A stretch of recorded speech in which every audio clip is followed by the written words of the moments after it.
The Fairmont Hotel's grand ballroom was exactly as I'd expected it would be for Jefferson High's 10-year reunion.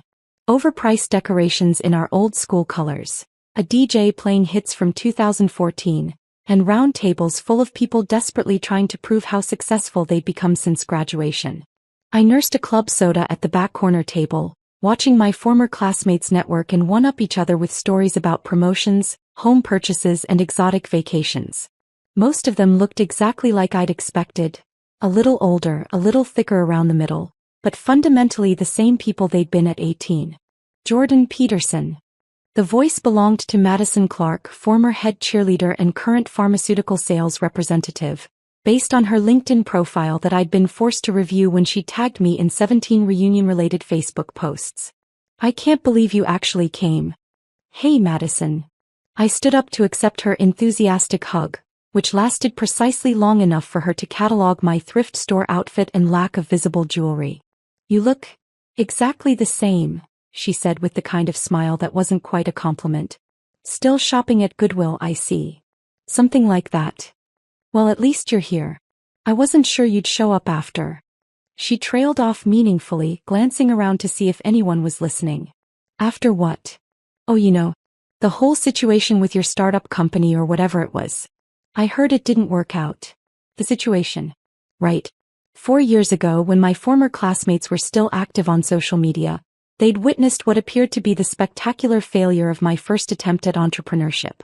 A small tech company that had burned through investors' money and shut down after 18 months, leaving me apparently broke and living back home with my parents. What they didn't know was that the failure had been entirely strategic. These things happen, I said with a shrug. Oh, absolutely. And there's no shame in trying, right? I always tell my clients that failure is just a stepping stone to success. She patted my arm condescendingly. I'm sure you'll figure something out eventually. I'm sure I will. Have you seen the awards display yet? We're doing superlatives tonight. Most successful, traveled farthest, most kids, that sort of thing. It should be fun. Before I could respond, she'd fluttered away to greet someone whose designer dress and obvious Botox treatments suggested more promising networking opportunities. I returned to my corner table and checked my phone. 3 missed calls from my assistant, 2 from my publicist and 1 from Forbes magazine. I'd been expecting the Forbes call for weeks, but the timing was going to be interesting. Jordan fucking Peterson. The voice belonged to Kyle Morrison, former star quarterback and current middle manager at his father's insurance company. He approached my table with the kind of aggressive friendliness that suggested he'd already had several drinks. Good to see you. Man, I heard about your company going under. That sucks, dude. But hey, at least you went for it, right? Most people don't have the balls to even try starting a business. True. You working anywhere now? Because I might know some people who are hiring. Nothing fancy but steady paycheck, decent benefits. My dad's always looking for good people. Thanks, I'll keep that in mind. Seriously though, what are you doing for work these days? This was the question I'd been dreading all evening. The truth was complicated and most people wouldn't believe it anyway. Consulting, I said, which was technically accurate. Consulting on what? Business strategy, technology implementation, that sort of thing. Cool. Freelance stuff. Something like that. Kyle nodded with the kind of understanding that suggested he thought consulting was code for unemployed but too proud to admit it. Well, let me know if you want an introduction to some real opportunities. There's good money in insurance if you're willing to put in the work. After he wandered away, I considered leaving early. The reunion was exactly as awkward and depressing as I'd anticipated, and I had an early morning meeting with my board of directors tomorrow to discuss the quarterly earnings report. But then the DJ's music faded and someone tapped on the microphone at the front of the room. Ladies and gentlemen, it's time for our favorite part of the evening, the Superlative Awards. Our former student body president, now an ambitious local politician, had appointed himself master of ceremonies. He stood at the front of the room with a stack of certificates and what he probably thought was a charismatic smile. We surveyed everyone who RSVP'd to the reunion and asked you to vote on various categories. Some of these might surprise you. Polite applause from the crowd. Let's start with most successful. This one was pretty unanimous. Congratulations to Jennifer Walsh for making partner at Crawford, Stevens & Associates. Jennifer walked to the front of the room to accept her certificate while people applauded genuinely. She deserved the recognition. Law firm partner by 28 was legitimately impressive. Next up, traveled farthest to be here. That honor goes to Michael Chin, who flew in from Tokyo where he's working for Goldman Sachs. More applause. Michael had always been smart, and his international banking career was exactly the kind of success story that impressed at high school reunions. The awards continued through various categories. Biggest family, best dressed, least changed, most changed. I half listened while checking my phone again. 4 missed calls now from Forbes. They were probably wondering why I hadn't called back yet. Now this next category is a little different, the MC continued, his tone shifting to something that sounded almost apologetic. We thought it would be fun to include some, let's call them honorable mention categories. A few people in the crowd chuckled nervously. These are all in good fun, of course. Just a way to acknowledge that not everyone's path after high school has been conventional. I looked up from my phone, suddenly paying attention. So, in the spirit of good humor, our final award goes to the person voted least successful by their former classmates. The room had gone quiet. This wasn't the kind of award anyone wanted to win, especially not in front of 300 people. And the least successful goes to... He opened the envelope with theatrical flair. Jordan Peterson. The applause that followed was different from the earlier awards. Not celebratory, but the kind of awkward, mocking clapping that happens when people are uncomfortable but feel obligated to participate in someone else's humiliation. I sat frozen in my chair for a moment, processing what had just happened. My former classmates had literally voted me the least successful person in our graduating class. The kid who'd tried to start a company and failed spectacularly. The one who was apparently still doing consulting work and shopping at Goodwill. Jordan Peterson, come on up here, the MC called out, holding up a certificate. The crowd was looking at me now, some with pity, others with barely concealed amusement. This was the kind of moment that would define how people remembered me for the next 10 years. I stood up and walked toward the stage, my footsteps echoing in the suddenly quiet ballroom. That's when my phone rang. Not buzzed. Rang. Loudly enough that people in the front rows could hear it over the sound system. I looked at the caller ID. Forbes magazine. Sorry, I said to the MC, who was still holding my certificate. I should probably take this. Really? Right now? It's important. I answered the phone in front of 300 people. Jordan Peterson speaking. Mr. Peterson, this is Catherine Williams from Forbes magazine. I apologize for calling so late on a Saturday, but we've just received final approval from our editorial board. Her voice was crisp and professional, and just loud enough that the people in the front rows could hear fragments of the conversation. Final approval for what? I asked, though I already knew the answer. Your cover story for next month's issue. The youngest billionaire of the year. How Jordan Peterson built a tech empire while everyone thought he'd failed. The room had gone completely silent now. Even the DJ had stopped the background music. I see, I said calmly. And the publication date? Next Monday. We'll need you in New York Tuesday morning for the photo shoot, and Wednesday afternoon for the television interviews. CNN, CNBC, and Bloomberg have all requested segments. That works for my schedule. Excellent. The story focuses on how you used your first company's apparent failure as cover while building neural flow systems into a $12 billion artificial intelligence empire. Our readers are fascinated by stealth entrepreneurs who operate below the radar. $12 billion. The number hung in the air like a physical thing. The research team was particularly impressed by your strategy of maintaining a low profile while acquiring 17 AI companies over the past 4 years. Brilliant misdirection. I could feel 300 pairs of eyes staring at me. The MC was still standing beside me, holding my least successful certificate, but his expression had changed from condescending amusement to confused shock. Forbes estimates your personal net worth at approximately $3.2 billion, making you the youngest self-made billionaire in the technology sector. Is that figure accurate? It's in the right neighborhood. And you achieved this while everyone believed your first startup had failed? That was the point. Public failure creates privacy. Privacy creates opportunity. Genius strategy. We'll see you in New York on Tuesday. I ended the call and slipped my phone back into my pocket. The ballroom remained completely silent. The MC was the first to recover. Did someone just say billionaire? $12 billion company, I corrected. Personal net worth is only about $3 billion. Only about $3 billion, he repeated numbly. Plus or minus a few $100 million depending on market conditions.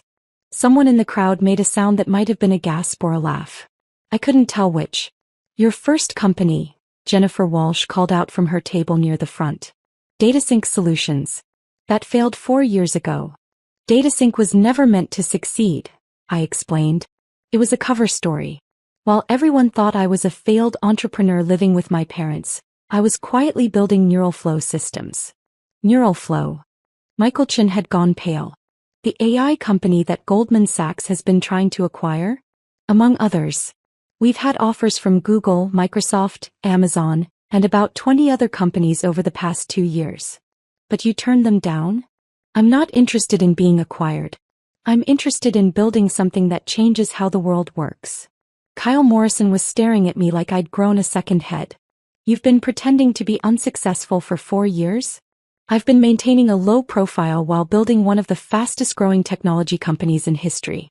There's a difference. But why the secrecy? Because once people know you're successful, everything changes.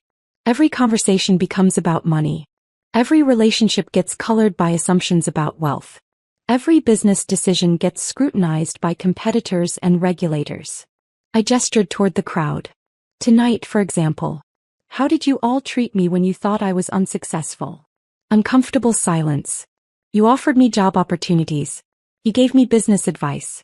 You spoke to me like I was a normal person you'd known in high school. That's valuable feedback about market conditions, consumer behavior, and industry trends. You were using us for market research? Madison's voice carried a note of outrage. I was maintaining authentic relationships while gathering information about how different industries are adapting to technological change. Your insights about pharmaceutical sales automation have been particularly useful. Why insights? Your complaints about outdated CRM systems and inefficient client management tools. NeuralFlow's healthcare division has incorporated several features based on problems you've described over the past few years. She stared at me with a mixture of shock and something that might have been pride. So when you said you were doing consulting work, Kyle began. I consult for Fortune 500 companies on AI integration and digital transformation. My hourly rate is $15,000. $15,000 per hour? Plus expenses. Though most of my work now is focused on NeuralFlow's strategic development. The MC was still holding my certificate. What do I do with this? Keep it, I said with a smile. It's technically accurate. I am the least successful person at this reunion. How is that possible? Because success isn't measured in dollars. It's measured in impact. And I haven't begun to achieve the impact I'm working toward. I walked back toward my table, but the crowd was standing now, everyone trying to get closer, voices overlapping with questions and congratulations and requests for business cards. How did you do it? When did you start the company? Can you get me a job? Do you remember when we were lab partners in chemistry? I held up my hand for quiet. I'm happy to answer questions, but let me explain something first. The room settled. 4 years ago when DataSync failed, most of you either ignored me completely or treated me with pity. Tonight you voted me least successful. In both cases, your behavior was perfectly reasonable based on the information you had. Nods from the crowd. But now that you know I'm worth $3 billion, suddenly everyone wants to be my best friend. You're remembering positive interactions that probably never happened. You're retroactively claiming credit for supporting my success. More uncomfortable silence. That's exactly why I maintain the deception. Money changes how people relate to you and not usually for the better. Jennifer raised her hand.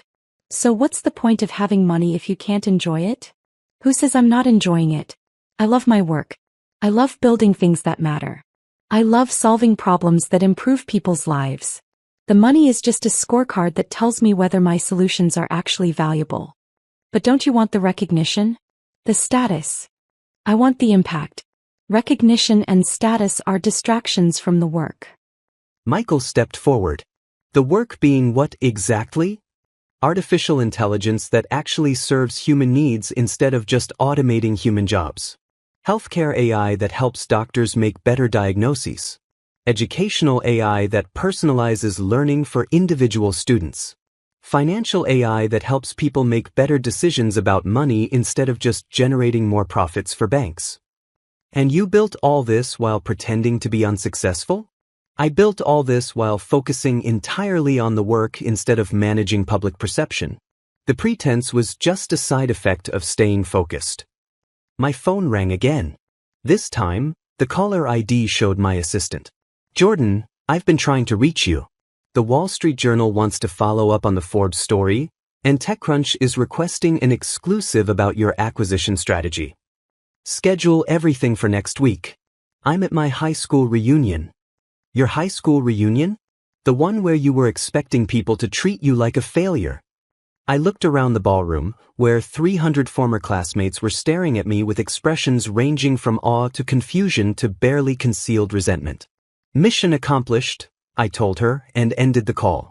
The MC was still processing everything. So you're really worth $3 billion? According to Forbes, yes. And you've been building this company for 4 years without anyone knowing? 17 key employees knew. My board of directors knew. Various investors and partners knew. But yes, I've kept a very low public profile. Why reveal it now? Because Neural Flow is about to go public. Monday morning, we're filing for an IPO that will make the company's value visible to everyone. After that, maintaining anonymity becomes impossible. So this is your last night of being able to pretend to be normal? This is my last night of being able to have authentic interactions with people who knew me before I was wealthy. I looked around the room one more time, taking in the faces of people I'd grown up with but barely kept in touch with over the past decade. For what it's worth, I said, this evening has been exactly what I expected it would be. You treated me the way people treat someone they perceive as unsuccessful, and now you're treating me the way people treat someone they perceive as wealthy. Both behaviors are predictable and rational. And depressing? Jennifer suggested. And informative. Understanding human behavior at this level is crucial for building AI systems that actually work in the real world. So we were all just data points in your research? You were people I used to know, behaving exactly the way people behave. The research value was a bonus. Kyle stepped forward. I owe you an apology. For what? For offering you a job at my dad's insurance company. That must have been. That was you being a decent human being to someone you thought needed help. Why would you apologize for that? Because it was condescending. It was kind. There's a difference. Madison raised her hand tentatively. When I talked about your clothes and shopping at Goodwill, you were making social assessments based on visible status markers. Perfectly normal behavior. But it was mean. It was honest. I do shop at Goodwill. These clothes did cost $12 total. Your observations were accurate. But you could afford anything. I could afford anything, but I don't need anything. Expensive clothes wouldn't make me better at building AI systems. The conversation continued for another hour, with questions about my company, my strategy, and my plans for the future. People wanted to know about my daily routine, my investment philosophy, and whether I remembered various shared experiences from high school. Gradually, the crowd began to disperse. Some people seemed genuinely interested in reconnecting as adults, others were clearly calculating potential business opportunities, and a few appeared to be processing the fundamental reorganization of their assumptions about success and failure. As the evening wound down, I found myself back at my corner table with the 3 people who had made genuine effort to stay in touch over the years: Sarah Martinez, who taught elementary school, Tom Wilson, who managed a nonprofit, and Lisa Kim, who worked as a nurse practitioner. So what happens now? Sarah asked. After the IPO, after the Forbes cover, after everyone knows? Now I get back to work. We have AI systems to build, problems to solve, and hopefully some positive impact to make on the world. But your life will be completely different. My work will be exactly the same. Everything else will be more complicated. Tom was studying the least successful certificate that the MC had left on my table. Are you going to keep this? Absolutely. It's a reminder that success looks different depending on your perspective and timeline. And that public perception doesn't always match reality. And that public perception is usually irrelevant to the work that actually matters. Lisa smiled. You know what's funny? You're still exactly the same person you were in high school. How so? Completely focused on whatever project you're working on, totally oblivious to social dynamics, and convinced that you can solve any problem if you think about it long enough. That's probably accurate. The only difference is that now your projects are worth billions of dollars. The only difference is that now I have the resources to work on problems that actually matter. As we prepared to leave, Sarah asked one final question. Do you think it was worth it? The secrecy, the deception, letting people think badly of you? I looked around the ballroom one last time, at the decorations and the awards display and the remnants of an evening that had turned out very differently than anyone had expected. Ask me in 10 years, I said. When we see whether Neuralflow actually manages to build AI that helps humanity instead of just replacing it. And if it doesn't work out? Then I'll have been the least successful person at this reunion after all. As I drove home that night in my 15-year-old Toyota, I thought about the look on my classmates' faces when they'd realized their assumptions about me had been completely wrong. Tomorrow, the Forbes article would go live and my anonymity would disappear forever. By Monday morning, Neuralflow's IPO would make me one of the most visible entrepreneurs in the technology industry.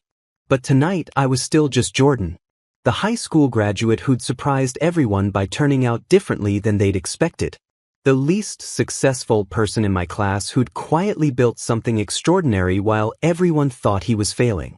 The billionaire who'd won an award for being unsuccessful, and meant to keep it as a reminder that success is always more complicated than it looks from the outside.